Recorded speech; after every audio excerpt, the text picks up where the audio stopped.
Because every spirit has a vibrational level that they keep throughout all of their lifetimes.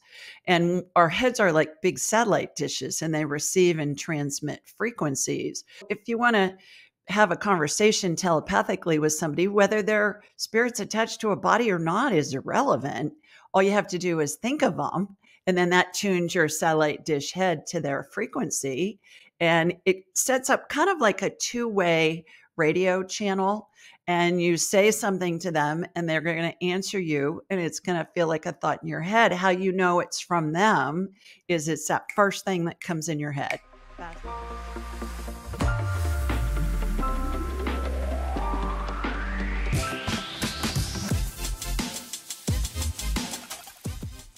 Hi, everybody. I'm Julie Ryan, and I'm on Your Superior Self. Julie, thank you so much for taking the time. How's the weather down south? Is it hot like it is up here? It's hot in the deep south. It's summertime. It's supposed to be. That's why God made air conditioning. You're looking all good. Got that tan going, looking nice. Morning walks, early morning walks. I love it. I love it. I listened to one of your interviews previously in the last couple of months, and I just love your energy. I love the just the conversation that you were having, the conversations that you were having, and the work that you do. And I was really fascinated by your work, how you kind of come from this entrepreneurial corporate background, inventor, investor, and now we're doing angel work now. And I just love that transition because I feel like I don't know, it's like, to the point of the point of evolution. Like you start somewhere, you think you are this thing, and then your journey starts, you go down this path and you evolve into something totally different, which I love. So thank you for coming on. And I would really love to give the listeners some context about you and, how this journey started for you. Well, as you mentioned, I'm a businesswoman who learned how to do woo-woo, and I'm a buffet of psychicness. Because once you connect with spirit, you can do it all. Yeah, I don't understand, Trey, why we have the pet psychics and the people that talk to dead people, and we got the medical intuitives, and we got the whatever, the past life people. And I'm like, why? When you connect to spirit, you can do it all. And we all have the ability to do this stuff. We're all doing it. We're just not aware of it. And so I learned how to do all of this stuff. I did not have dead people chasing me as a child. I learned how to do all this woo-woo stuff. And it's just a blast. It's so much fun. I get to meet wonderful people like you from all around the world. And it's been the most fun thing I've ever done. Yeah, I was going to ask you about that, a buffet of psychicness. I was like, a buffet. So you essentially learn how to do all of these magnificent things. So does that mean like anyone can learn this, or do you think you were born with these abilities and you just developed them? Everybody is. Yes. Yeah. And yes. And I teach people all over the world from all walks of life how to do what I do, how to tap into the buffet of psychicness. Absolutely. Yeah. We're all doing it. We've all had situations, Trey, where we think of somebody and we either run into them, or they call us, or they text us, or we get an email from them and we think, I was just thinking of you, and here you are. No coincidences in life. That's your intuitive abilities. That's your psychic ability, connecting with that person's energy, and the person picks it up and they're not even aware of it. They're just like, I was thinking of Trey. Wonder how he's doing. I'm going to text him. And how many times that's happened? Like recently, that's happened like quite a bit, where I'll think of someone. It could be work related or whatever, personally. And then next thing you know, they're calling or texting me. And I feel like the more that I really dive into my own spirituality, or when I try to strengthen that connection to source, or whatever you want to call that, it happens more frequently. Yeah. Well, that's because you're raising your vibrational level, because every spirit has a vibrational level that they keep throughout all of their lifetimes. And our heads are like big satellite dishes, and they receive and transmit frequencies. So if you want to have a conversation telepathically with somebody, whether their spirit's attached to a body or not is irrelevant. All you have to do is think of them, and then that tunes your satellite dish head to their frequency.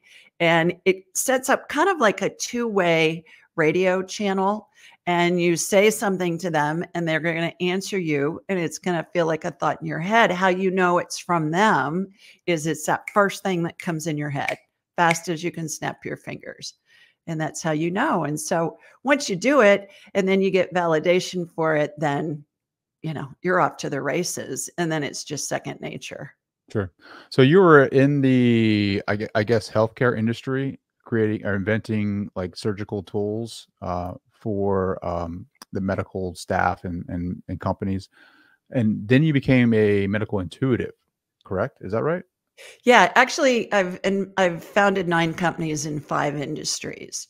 Oh, so you, So yeah, you've been I'm one of busy. those crazy serial entrepreneurs who have the I can't help it back in the day.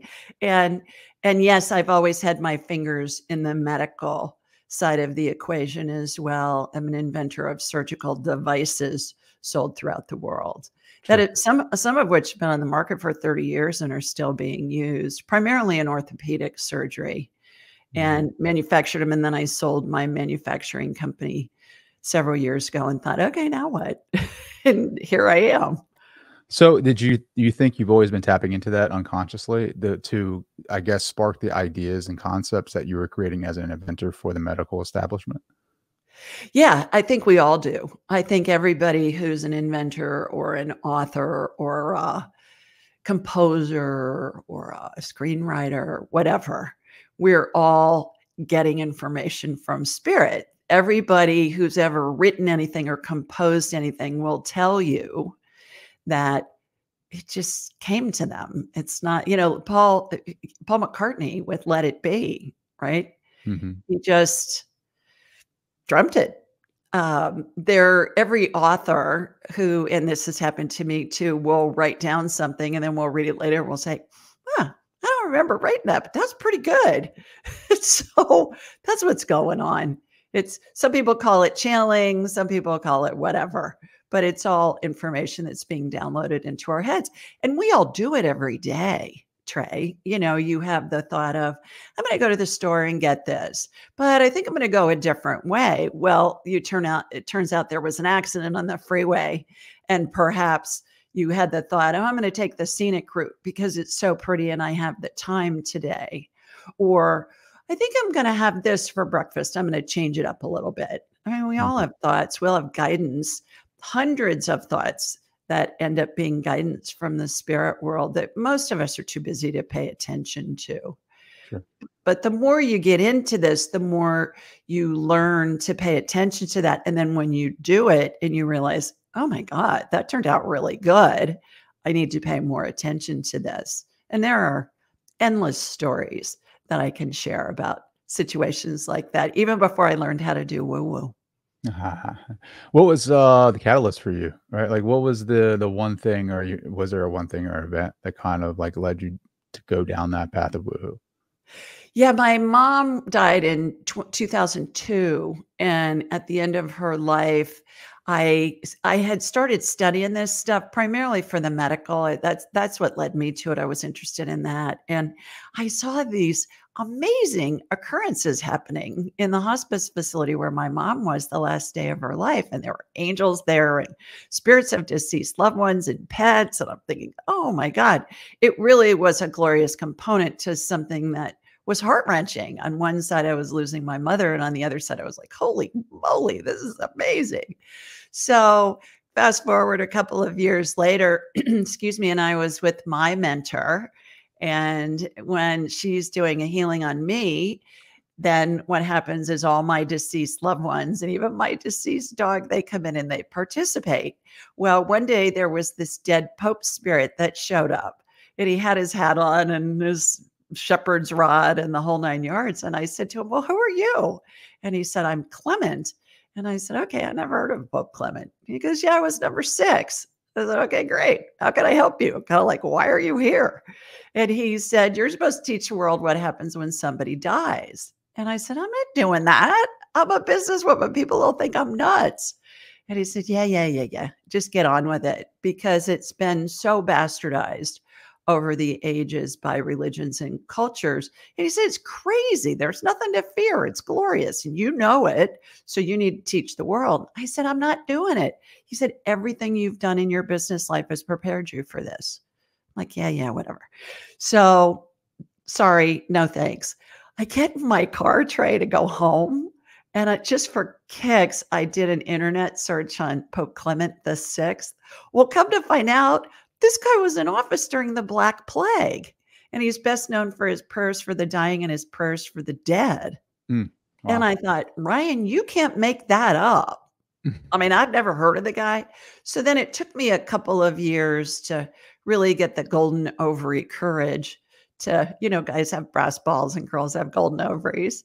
And it took me that long to get the courage to really put myself out there and write my book about what happens when somebody transitions. And it happens to all of us. And it happens whether we die instantly in the case of a homicide or suicide, whether our dying is prolonged over days, weeks, months, even longer. Nobody escapes death. And so it adds a component to it that makes us not fear. Sure. So that's so fascinating to me. How do you experience everyday reality then? Like, do you see different dimensions, different entities? Like, what does that look like? I turn my radar on and off. No, I walk around like a regular person. I do laundry. I cook dinner.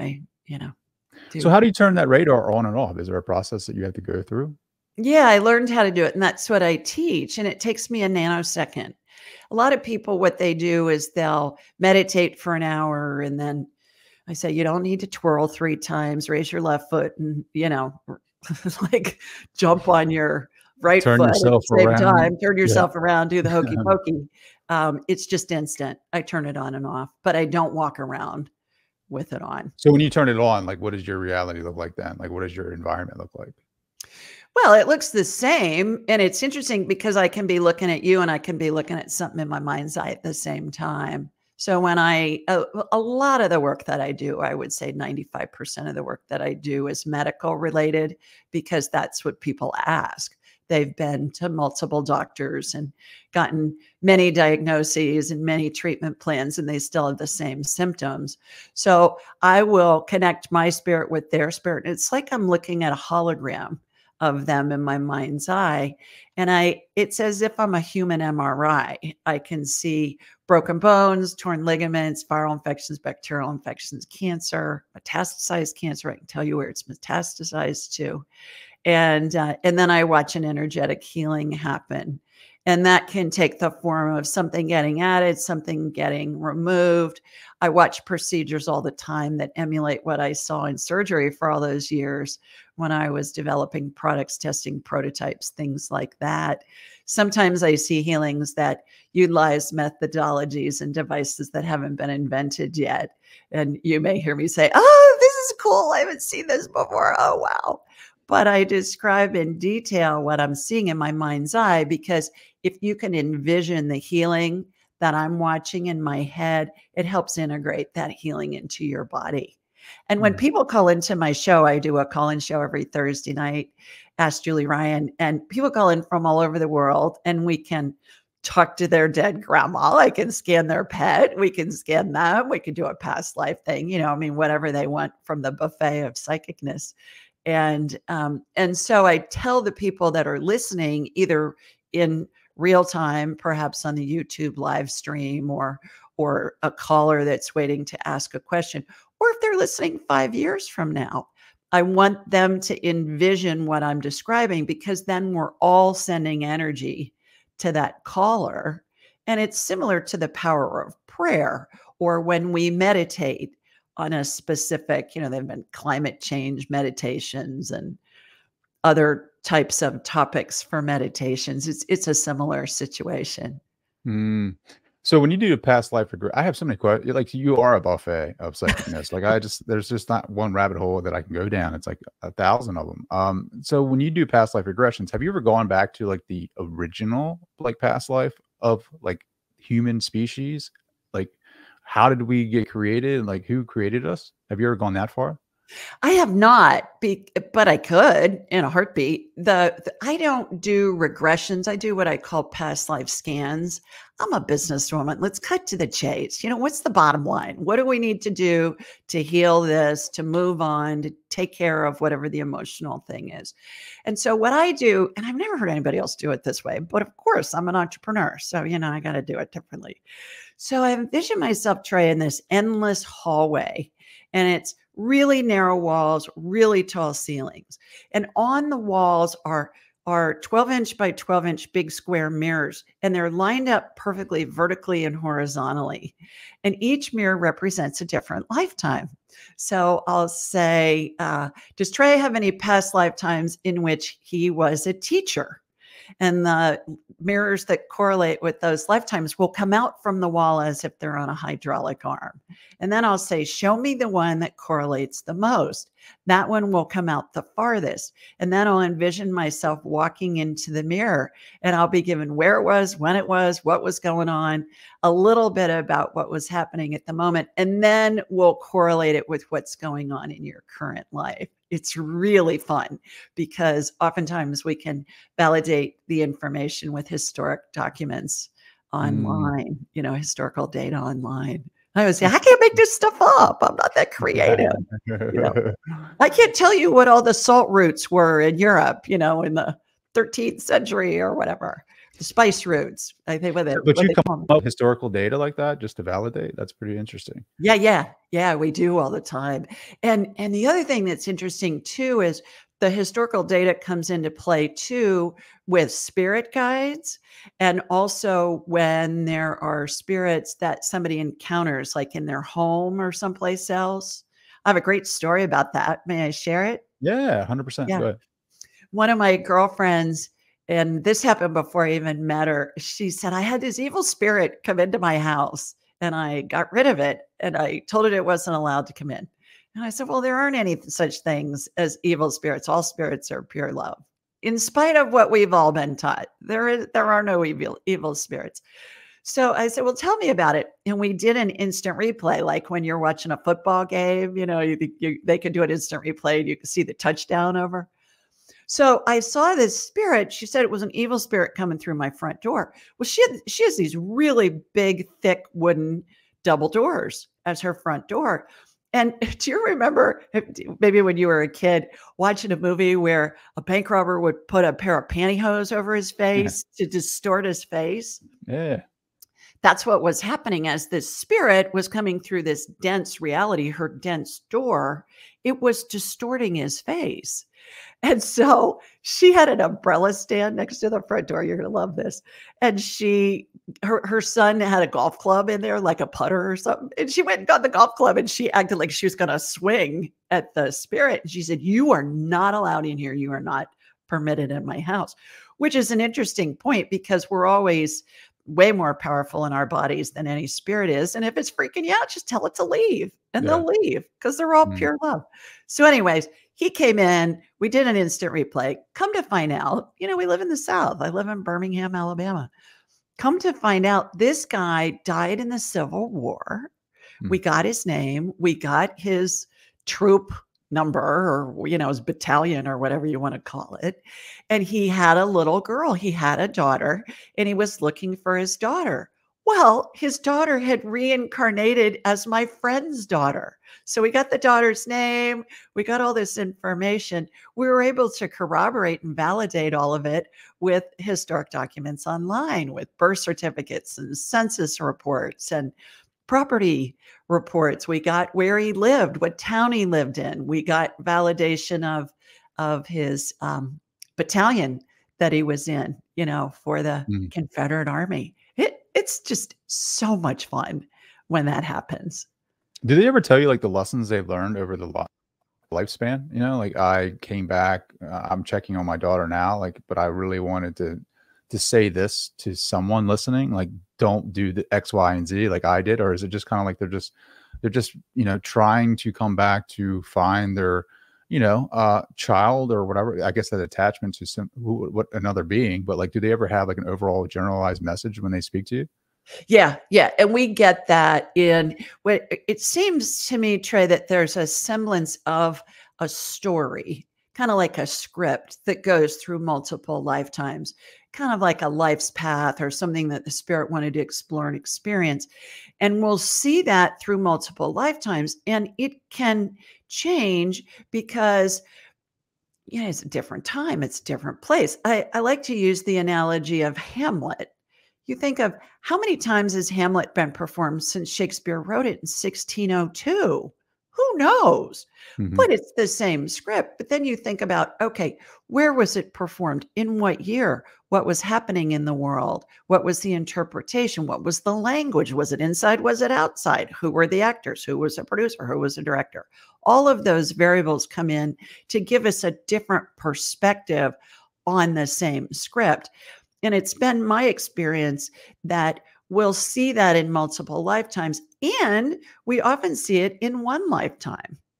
I said, let's do a past life on Trey, who was a teacher. Obviously, you're a teacher with your show, bringing in the guests that you are. And so perhaps in this lifetime, I know you have kids. You're a teacher to your kids. You're a teacher to other people, just leading by example. Maybe at one point in your career, you thought about being a school teacher. Maybe you're a corporate teacher. Maybe you're doing all these things. I certainly can say that about being a teacher. The women in my family were teachers. And I said, I'm not going to be a teacher because I don't make any money. God bless Mm, them, yeah. but that's not my calling. But what did I do in my whole career? I taught. I taught people about new hospital supply products. I taught people about other products. I taught surgeons how to do things. I taught, it goes on and on and on. So it's fascinating to me how we can see what's the main script that somebody comes in with, and it's very generalized. And our spirit decides that before we incarnate. And what are all the subscripts? And how can we see that flowing through their current life and also access that same script in many past lives? It's really fascinating and Wow. fun. Yeah. Do you think we all have a purpose here, or do you think we're just Oh, kinda yeah. living life, you know what I mean? Like, is there a purpose to life, or is life just a experience?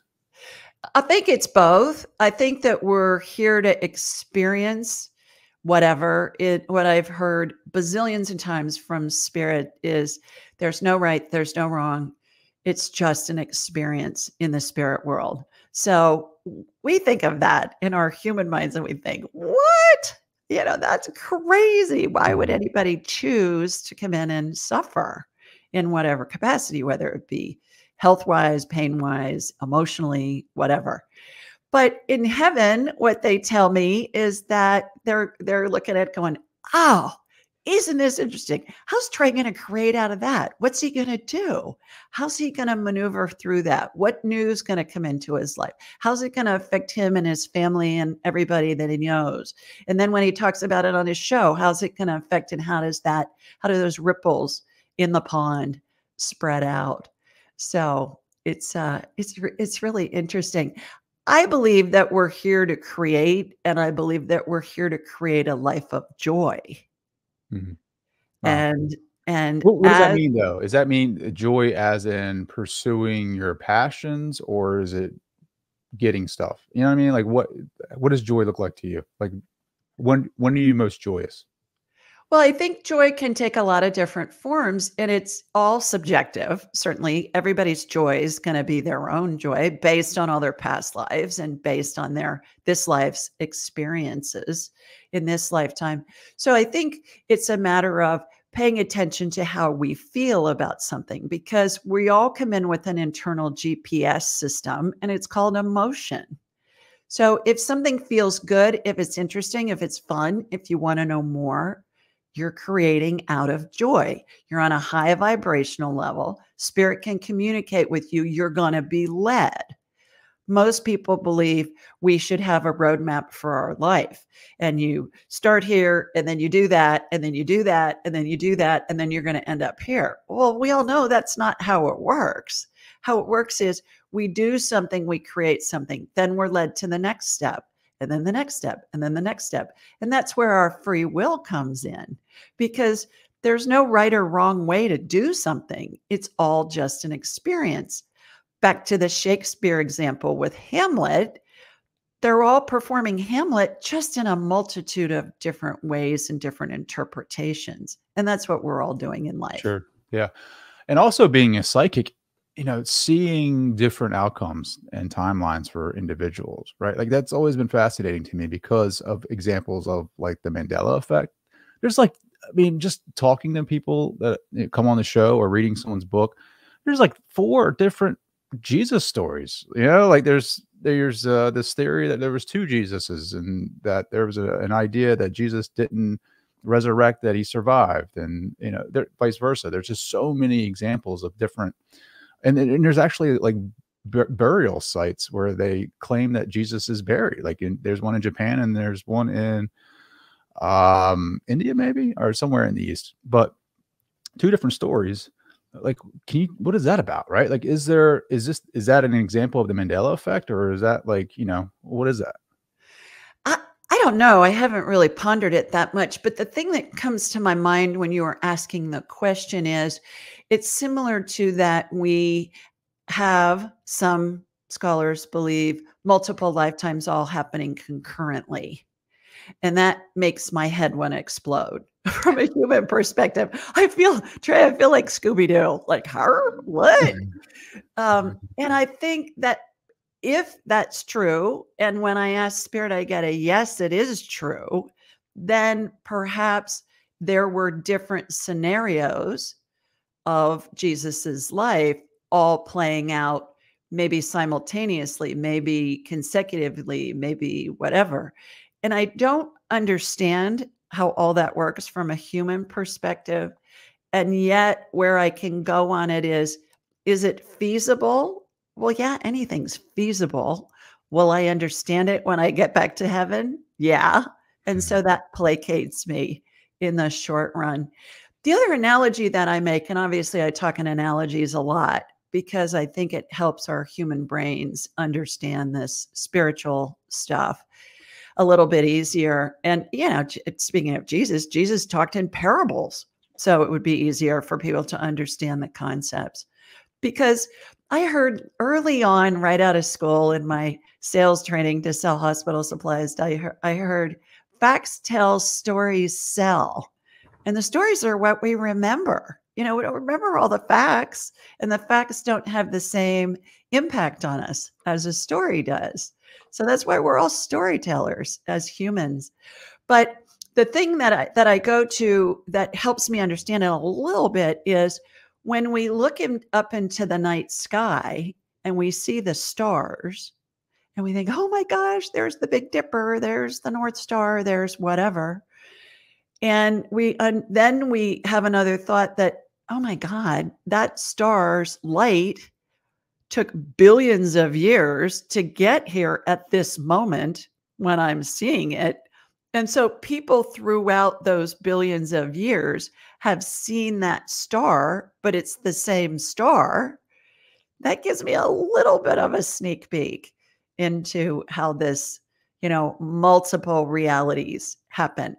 Another example I like to use is think about when we watch a movie. We can watch a movie that's 50 years old.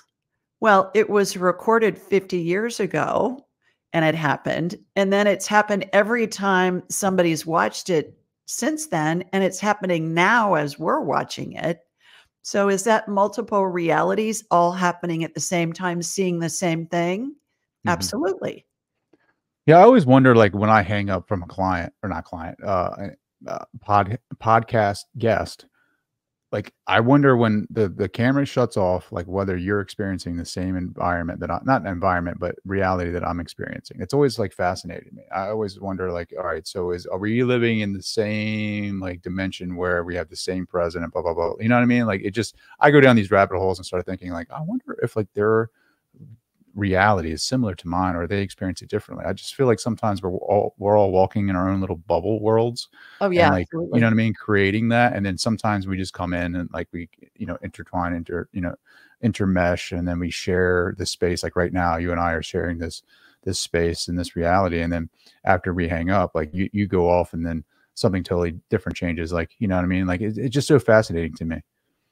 Well, I think you bring up a couple of really interesting points there. And one is nobody can control us because nobody can control our thoughts.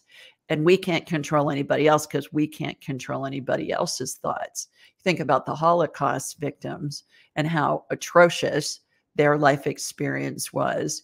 And yet, maybe some of them were thinking of unicorns and butterflies when they were in the camp starving. So the Nazis tried to control people, but they weren't able to.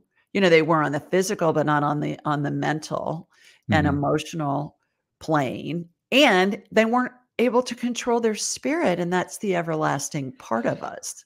So I think you bring up a really good point about different realities. And certainly there are many instances where somebody sees it as, oh gosh, this is good, how this is unfolding, and somebody else sees it as being really atrocious. Sure. And that's all that perspective thing again. To that point, right? Like I feel like the content material that we consume on a daily basis, like helps create that reality for ourselves just with the perception and coloring of that message or programming. And so we interpret that into the unconscious, and then it projects itself into our reality. Can you do that with the mass or society? So like the same, I find this so interesting. I was just thinking about this today. So like my wife will send me like little Instagram things and she'll be like, that's totally you. And it's like a little skit about the husband doing something totally, you know, leaving his shoes somewhere, blah, blah, blah, and the wife reacting a certain way. And I always wonder if it's like the personality that's reacting that way, or have we all been programmed because of our upbringing through shows that we watched, through our experiences growing up, and where we're at today, where we all kind of react the same way to certain situations because that's how we've been programmed. So I wonder how, you know, at the individual level, I can see how the things that I take in, books, music, movies, and things of that nature, program my reality. But does that have the same effect on the mass society level, or I should say collective consciousness? I think it does. I think that our media is a great example of that right now. And we're all hardwired for fear. So what the media wants to do, I'm talking about the news channels and networks and and all of that, and social media even, is they want to keep us in fear because statistics show that more of us are going to watch. We're going to click on the link, and it's all about the ad dollars. The more eyeballs that see something, whether it be click or whether it be watching a TV news thing or a show or something, a documentary, the more ad dollars can be charged. And so it's more revenue for the company. It's, follow the dollars. And I think that it's a great example too of the world continues to spin even when we don't watch the news. And we somehow find out the stuff we're supposed to know, even though we're not watching the news, because the news, their philosophy is if it bleeds, it leads. You can have a freeway with 1 million people traveling it in 24-hour period, and they're not going to report about the 1 million people that got there. They're going to report about the one accident that happened and Hmm. all the drama and trauma that happened with that, because it keeps us in a state of fear. And with the 24/7 news cycle now, I think it's way more prevalent perhaps than it has been in the future. So yes, I do think that we're all programmed. I think that we're programmed by our parents and grandparents and our society and our religions and our schools and our media and all of that. And as we age, it's been my experience, I'm in my mid-60s now. As we age, we come, a lot of us, to the conclusion of, "That just doesn't make sense." Yeah. Why would I believe that? Why would I do that? I went through 12 years of Catholic schools, and I think the Catholics do a really good job of getting us prepared for spiritual stuff. And I learned about angels and saints and the Holy Spirit and all that stuff as a very small child. I can still recite the guardian angel prayer that I said every night as a child. And yet, when I was in school and I'd ask a question, because as my husband affectionately refers to me as an information suck. So I'm just naturally curious. So when I'd ask a question, I'd hear, it's a mystery. Well, I didn't find that very satisfying. Why do we do that? What happens to when they change a rule? Like, it's a mortal sin to eat meat on Friday, but then Mhm. they changed the rule and now it's not a sin anymore. Well, so what happened to all those people that ate meat on Friday? What happened to them throughout all those They're centuries? burning in hell right They're now. They're burning in hell. It's a mystery, right? But what I do is again, back to the buffet concept, I take what I like, take what makes sense to me, and then go on from there. So when I'm in church now, and I love to go to mass in different countries with different cultures, I'm watching the energy that's happening during that service. When I'm in a Southern Baptist church here in Alabama, I'm watching the energy in that church. I'm watching spirit being in there, and I get to see amazing things. I'll turn my radar on and I'll see colors and arches, and when the priest, like the end of mass, when they say the final prayer, there's this arc of light that goes out and it encompasses over the whole congregation. I've been at services. There's a shrine here about an hour and a half north of me, and they do a healing service there. I see tongues of fire on everybody's head, like Mm, Pentecost, like the Holy Spirit, when that's going on. And so it's so much fun to see I bet it is. When see you're the energy. seeing that, yeah, for sure. It's definitely One other, and so I'm turning my radar on. One other example that's really fun too is, have you ever seen one of those? I have my grandmother's, one of those clocks that's a glass dome over the inner workings of a clock. They yeah, call it a yeah. mantle clock. Mhm. My grandmother's, she got in 1920 when she was married. So it's over 100 years old. Wow. When somebody's getting married, it doesn't matter whether they're in a field, whether they're in a courthouse, whether they're in a church, regardless of denomination. I see this dome of light come down, and it vibrates, it kind of shimmers over the couple getting married. I'm getting goosebumps just telling you about it.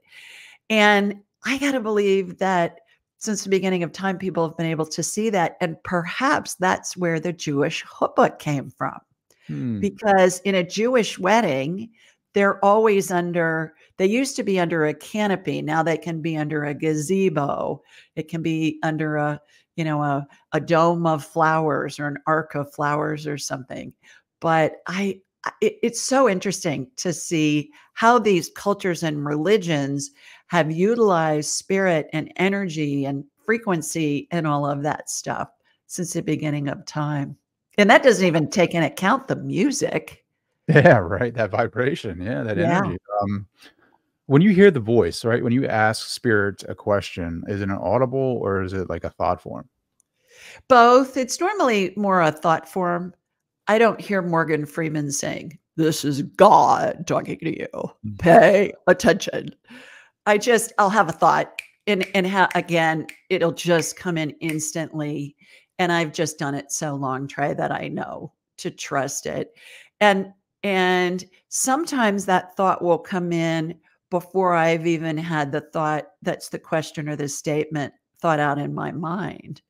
Mhm. So I'll get an answer when I'm working with a client, and I talked to a client yesterday, and she wanted to go through all her medications. And I always say, talk to your doctor first. She goes, yeah, I've talked to my doctor. He's prescribed all these. What do you get from spirit on this? And she'll say XYZ. And oftentimes I'll get a yes, no, and I'll just stop her, before she's even finished the whole word, Mm. because that information comes in so fast. Hmm. That is so fast. It's kinda like, isn't it similar to I mean, I guess if you were in person, like, do muscle testing where the body will actually get stronger or weaker depending upon, like, what they're Yeah, putting in their body. So I guess it's like spirit too, communicating through the body to you, absolutely. right? Yeah, yeah. And I think that's a really good point, because we're CEOs of our own bodies. And I believe the work that I do is part of the healing equation. I believe that healing is a multi-pronged approach. And the work that I do is part of the equation that involves Western medicine, Eastern medicine, naturopathic, holistic, whatever, all that kind of stuff. Mm-hmm. And we are the CEOs of our own bodies. So we need to pay attention to how does that feel? Just because somebody's wearing a white lab coat and they have a lot of education doesn't mean that that's the best thing for you. If a doctor is saying to you, well, you need to do this because this is the standard of care. Well, if it feels bad, go research it. We're in a world now where we can research all of this stuff and be informed. And there's no malicious intent on the doctor's part.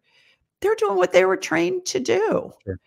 And if I'm in a bad accident and I'm bleeding out, take me to the nearest trauma center. Sew up my artery. Don't chant and rub crystals over my head. Get me to a trauma center, kind of a thing. So I think it all goes together, and we need to take all of those pieces and puzzle, and we put the pieces of the puzzle together. So how it feels to us, what resonates with us. And we haven't been taught to do that, to your point earlier. We've been taught, okay, if the doctor tells you to do this, you do it. But then when I have clients come to me and they've seen 10 doctors with 10 different diagnoses and 10 different treatment plans, and they still have the same symptoms, that's leading them. It's giving them the incentive to say, okay, maybe there's more to the equation here. Maybe there's something else I can combine with the regular medicine that I've been taught to follow. Yeah. Well, it's hard to find like some of the organic, holistic type of approaches, because it's just like, you do a Google search and you find like, a little bit of everything out there. Right. I think, that's why I love the work that you do, because you can do like, a scan on the individual and really see like the root cause of it. Right. Where I feel like doctors are really good at treating symptoms, but as far as the root cause and how it got there in the first place, it is lacking that. So is a lot of the illnesses and diseases in your opinion, like, is it a lot of it from past traumas from childhood? There's always an emotional component to every situation where disease or illness is present. 100% of the time, it's been my experience. And we're composed of a spirit in a body. Well, the body's inside the spirit. And then there's this energy field membrane around it. So how I picture it is, think of taking your kids to the pet store to buy goldfish. Here comes another one of my analogies. And they're going to put the goldfish in a plastic bag of water in order for you to get it home. Well, let's say the bag is full of water. It's got the fish swimming around. The fish represents our body. The water represents our spirit because the body's inside the spirit. And the plastic bag represents the energy field membrane, or the container that the energy that's our body and our spirit is in. Well, let's say that bag has a pinpoint hole in it. It's got like a little, pin-sized hole in it. And water's draining out a drop at a time. For a long time, that fish is going to be fine. However, when enough water drains out, that fish is going to be in trouble. And that's what I see in the human body. When somebody has an energy leak over a prolonged period of time, it's affecting the body. It's affecting their health. And I believe the healing of the energy field membrane is the most important part of an energetic healing, in my opinion, because we can fix body parts all day long, but if you're leaking power, what's the point? And so it's really fascinating when I see a hole, and I do in pretty much everybody. It's rare. In the tens of thousands of people I've scanned over the years, I can probably count on one hand how many people didn't have a hole or a tear in their energy field membrane. It can be big, it can be small. I see oftentimes a slit. I call it the Miss America sash. It starts from the left shoulder, goes down to the right hip, kind of a thing. And can be anywhere on the body. What I do is when I see it, then I'll envision going into it, much like I described walking into the mirror in a past life. I envision walking into that tear or hole, and I'm shown a scene, and I'm given the year. And if it's in this lifetime, I'll be given the year and a little bit about what happened. If it's a past lifetime, I'll be given where it was, when it was, all that kind of thing. And as soon as we illuminate it, Trey, it eradicates that energy block, a la Eastern medicine, acupressure, acupuncture, clear the block, get the chi to move. It eradicates that, allows the energy field membrane to heal, allows the body to go back to working on full power, which helps the body heal, regain, maintain health. And that can be, all across the board. An example would be something as seemingly inconsequential as somebody called you a poopy head when you were 3, right? We look at that as adults and we think, well, that was no big deal. But it was a big deal to your 3-year-old little self at the time. 2, my favorite story is about a woman who lives on Guernsey, which is one of the northern British Isles. And I saw her as a preteen when I went into this huge hole in her energy field membrane. And I went in and I saw her as this preteen, and there was this big explosion that happened behind her. And I was describing it to her and I said, does that mean anything to you? And she said, yeah, I was a victim of an IRA bombing when I was 11. I'm going, okay. She said, I still have shrapnel in my thigh. She said she had stepped up on a bench, park bench, and she was looking at something, and that ended up saving her life, because otherwise she would have been facing the blast and it would have come and affected her heart and her chest. But most of it went into her thigh. And I thought, okay, that qualifies as a traumatic event. Yeah. I mean, yeah. And once we illuminate that, the energy block looks to me like a little kernel of unpopped popcorn, and it gets stuck in the energy field. And then other life events, emotional energy piles on top of it, eventually causing enough pressure, it causes a blowout in the membrane. So I'm not going for the most traumatic thing that's happened. I'm going for, where did that energy block begin? Because it's been my experience, if we get it out at the root, it clears out all that other drama and trauma that's happened over the years that's piled on top of it. And unlike psychotherapy, when they say, now, Trey, we're going to talk about your life, and it's going to be like peeling an onion a layer at a time. I want to get the onion out by the root for the healing purpose. Certainly there's always room for psychotherapy, but for this method, I want it out by the root. Sure. To that point of psychotherapy, everyone wants to think that programs are just like a mental cognitive thing. I feel like programming is also in the body. Do you agree or disagree? Can you give me an example of what you're... So like when I am just evolution, right? Like fight or flight responses to our environment, because it's kept us safe. And so like when we go into newer circumstances or changes in our lives, right, we can feel the uncomfortableness in our bodies because we're going outside of our comfort zone.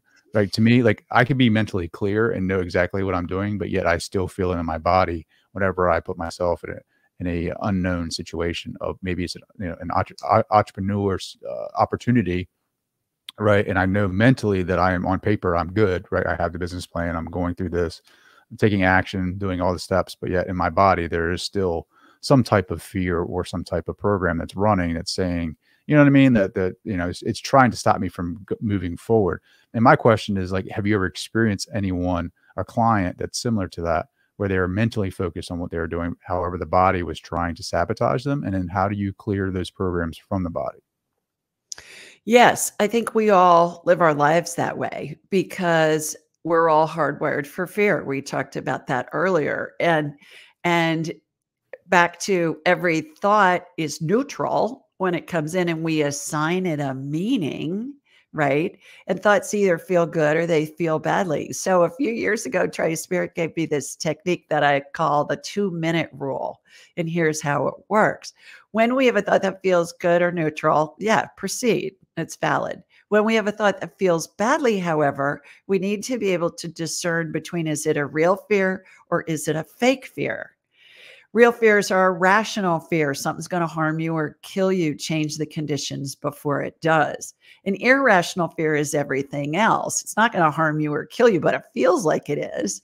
And 99.9% of the thoughts we think that feel badly are based in irrational fear. That includes anger, jealousy, boredom, grief, actual fear. So what we want to do is we want to be able to differentiate between the two. Here's how you do it in this game. It's a yes or no answer. Because when we go into fear, we go into fight or flight immediately. It's just how our bodies are wired. So when you have a thought that feels bad, you ask yourself, is this going to kill me in the next 2 minutes? It's a yes or no answer, i.e. the 2-minute rule. So if you're standing in the middle of the road and the truck's headed towards you, get out of the road. Yeah, that's a rational fear. If you're running late for an appointment with a doctor and you go, oh my God, I'm running late. If I don't see him, I won't be able to get in for another 9 months. And if I don't go in for another 9 months, something's going to be really bad with me, really wrong, and la, la, la, la, la, la, la, right? We invent all this stuff in our brains. So when you're running late for the doctor, you can say, is this going to kill me in the next 2 minutes if I'm late for the doctor? No. You're going to laugh a lot of the time. You're going to think, I say to myself, Ryan, quit being such a drama queen here, because it's become a habit with me. I immediately go there when I have a thought that feels bad. So what that does is it keeps us out of fight or flight. It keeps us clear. We lose clarity when we're in fear. The blood drains from our brain. It goes to our extremities and our heart so that we can run fast away from whatever the perceived fear is. And it gives us the opportunity to go into asking other questions, but from a clear perspective. The other thing that's great about the 2-minute rule, Trey, is it's free and it's convenient. I love free. It's, it works anywhere your brain is, and your brain's usually with you wherever you are. Number one. And number two, it can be used unlimited times a day in any situation. So teach your kids the 2-minute rule. Actually, I have a children's book and an adult book about it. And they're fast. And what I do with children is I'll say, is this going to hurt me in the next 2 minutes? Because kill is a little tough with children, but they get it. I can't tell you how many stories I've heard from parents and grandparents saying, I taught little Johnny the 2-minute rule. And it's an amazing problem solver and an amazing way for them to navigate their lives when we teach it to them early. I love all of that. Great answer, by the way. 2-minute warning, 2-minute rule. 2-minute rule. Yeah. I keep thinking football, 2 minutes. All right. Yeah. Cause that's like the highest pressure, like part of the game, like the fourth quarter, 2-minute Right. warning, and then you go into that fight or flight if you're down by 7. And I'm a football guy. I just picked my son up from football and it's his first year playing, and I'm in fight or flight every time I take him to practice because like he's never played before. He's 14. He's playing for a high school team, like freshman year. And so he's learning all these different, he's learning the game essentially. So like, I find myself, just kind of having to take the 2-minute like time out almost for myself and just kind of relax and allow him to experience this for himself and allow him to grow. And you know what I mean? As a father, we're always trying, or as parents, we're always trying to protect our kids from, hard situations. I mean, summer camps and football are not easy. No. And so like, I know what it was like for me 2-a-days and getting in the gym, and then him and I are totally different. He's very unique to himself, and he's very creative. And he's so to me, just so innocent. Right. And to put him in that situation, I think is really going to help him learn hard work. And like, really, honestly, to be completely honest with you, I think it's going to test him physically and mentally, and it's going to allow him to grow and see what he can do, right? What he is capable of. Like, yeah, it's going to hurt for sure. Like today, I pick him up and he's like really, wore out. He's like, that's the hardest day we've had yet. I was like, buddy, it's not over yet. It's like tomorrow might be even worse, but guess what? You got through today. You got through the hardest day so far, and that's a win. And so like, I'm constantly reminding him that you've made it this far. Like, and I feel like we can apply that to life. As I'm speaking, it's like we've gotten through thinking about all the hard days we've gotten through in our lives. Yeah. Like the hardest day that you think you ever, imagine you could have lived, like you got through that. And like, so it should give you confidence moving forward. Like, we can get through, if we got through that, we can get through anything essentially. Sorry for that rant. I just, I feel no, but I think you bring up a really good point too, because we use our imaginations to envision things we don't want to happen. And what you're doing is you're pulling yourself back to the present moment. And that's really all we have. And when we are in the process of losing a loved one, or when we're taking our kids to football practice, or the first day of school, or my son, when he graduated from college and he moved across the country, he lives in LA, and I drove with him, and because he needed his car out there, and he dropped me off at the airport, and I cried. And I talked to my husband when I got in the airport. He said, "Well, how'd you do?" And I said, "Well, I cried, but I didn't throw up." And he said, "Throw up? Why would you throw up?" And I said, "Because he's gone for good now. I Ooh, mean, he's starting his life as an adult. mm. And this is a monumental shift from the day he was born." His birthday is tomorrow, by the way, Oh, wow. speaking of my son. So Happy birthday, Mr. Ryan. I know it, Jonathan, and center of the universe. That's what we call him. He loves it. He's an only child. So, I Oh, tell him yeah, I reached perfection when I got him, so I didn't need to have any more. He's heard that his whole life. But point being, I think that what we do then is, I could have gone into the future and go, "Oh, I'm never going to see him again. I'm not going to be able to talk to him. I'm not going to be able to go upstairs and find him asleep in his bed." And I had the opportunity to envision all these negative things.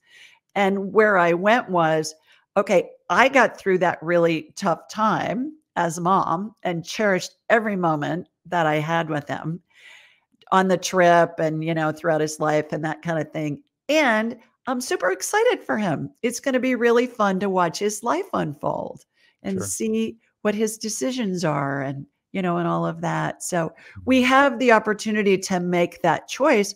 And since our thoughts create our reality, and our reality is not only emotional, but it's physical. When we're in the thoughts of doom and gloom all the time, and we're in fight or flight, we're causing constant inflammation. Constant inflammation is always the root cause of disease and illness. So Mm, it really has an effect, back to that ripples in a pond, yeah. with our thoughts. I'm curious now, like, as a mother who's a psychic, do you ever peek in on his future timeline? I have. Yes. Oh, he's always asking me, "Mom, scan this, see what's going on." Usually, speaking of football, he graduated from the University of Alabama. So, that's his favorite team. Mhm. And when somebody's hurt in a football game, with a Bama game or another team that he likes, he'll be texting me, "Mom, scan him. Can you fix him?" And I'll say, "Looks like a torn meniscus." And I always ask the player their permission before I scan them and on the field. And you say, "Mom, can you fix him? We really need him in the backfield," or whatever. Yeah, So, yes, I do all the time. And I do for others, with the caveat for Jonathan and for everyone, that I can give you what I'm getting at this moment in time. Future events are fluid. There are a bazillion variables that come in to affect an outcome. So here's what I'm getting at this moment. There's a probability, there's a percentage of a probability that this could happen. And I think that we can get tied up in that, because we all know that when we have a goal, and certainly in business, we know this, we have a business plan. Nobody ever follows a business plan because life happens. The business plan is for the financial guys, right? For the yeah. bankers and Make the them feel secure, the right, that money you have guys. a plan, yeah. But no company, regardless of how big or small they are, ever follows a business plan. It just gives us any ideas. But even in something that's even more simple in our lives, like we see ourselves going to the airport and we are on the freeway and there's a traffic jam. And so the GPS is saying, "Get off here." And you can take this. I used to call it an escape route when I lived in LA. If the freeway was jammed, I'd say, "Okay, I need an escape route to take the surface streets to get around it." Well, you still get to the airport, but you go about it in a different manner. You still get the same outcome, but you've gone about it in a different manner. And I think most of our lives are like that every day. Sure. Ah, man, I could talk to you for days. Real quick, I did see something interesting on one of your previous interviews about angels. It seems like you just have this connection with them. I'm really curious.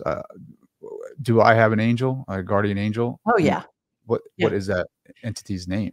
Martin. Martin. Mhm. Wow, that came in quick. Yeah. Yeah. And a couple of points about angels.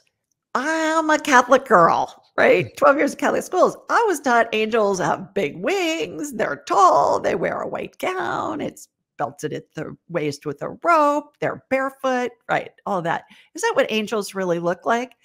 Back to your point earlier, that's how I was taught that they look based on paintings and statuary and all of that.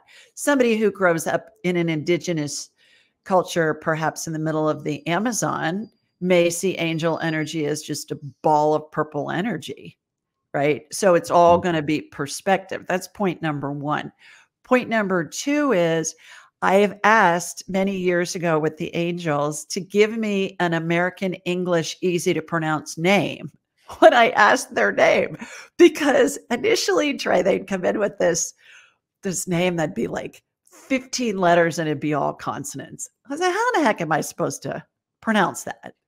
And so I'll get names that seem, very Americanized English because I've asked for it. And thirdly, angels are just energy. They don't have a gender. And it's fine if we relate to them using pronouns that relate to a gender because it helps us understand it easier from a human perspective.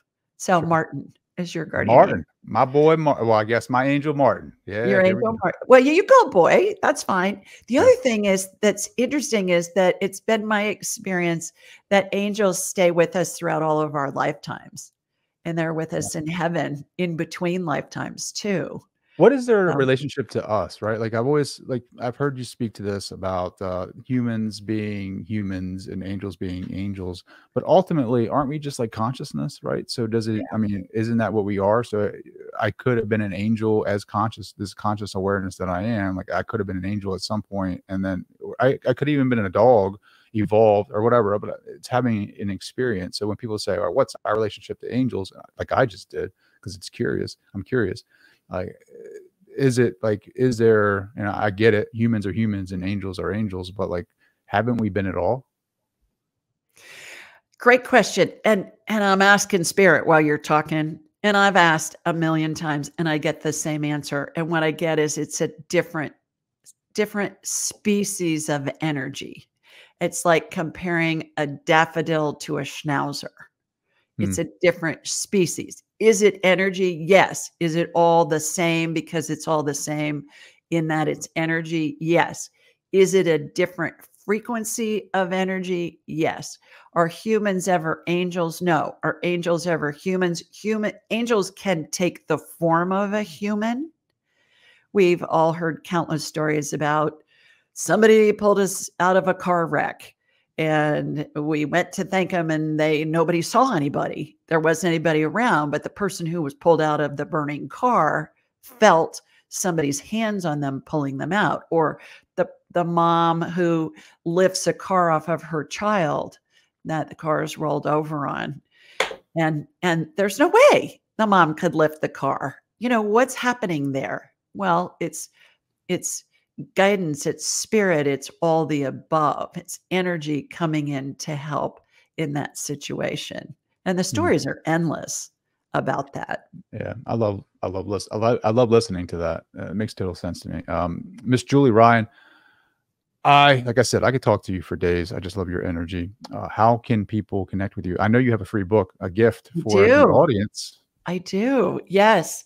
AskJulieRyan.com. Everything's at Ask Julie Ryan.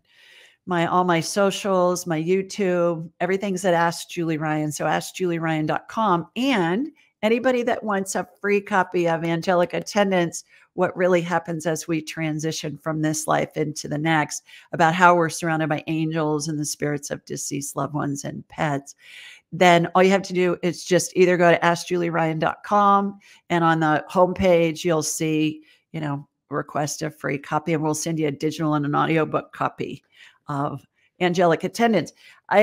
but my Pope Clement is the one that prodded me to write that book. And I find that there's lots of information out there about the afterlife and about grieving and even about near-death experiences, but not much available about what's happening when somebody is in the process of dying. And that's what we're most afraid of. Hmm. And when Yeah, we're with somebody who's dying, we're thinking, oh, I'm going to be in that shit. I'm going to be in that position someday. sure. Well, my grandfather just recently passed, and I wanted to know like what he was experiencing because like my family was saying that he was seeing entities around him, not Yeah. entities, but like people. He was asked. He said he saw a man, and my relatives were like, "There's no one here.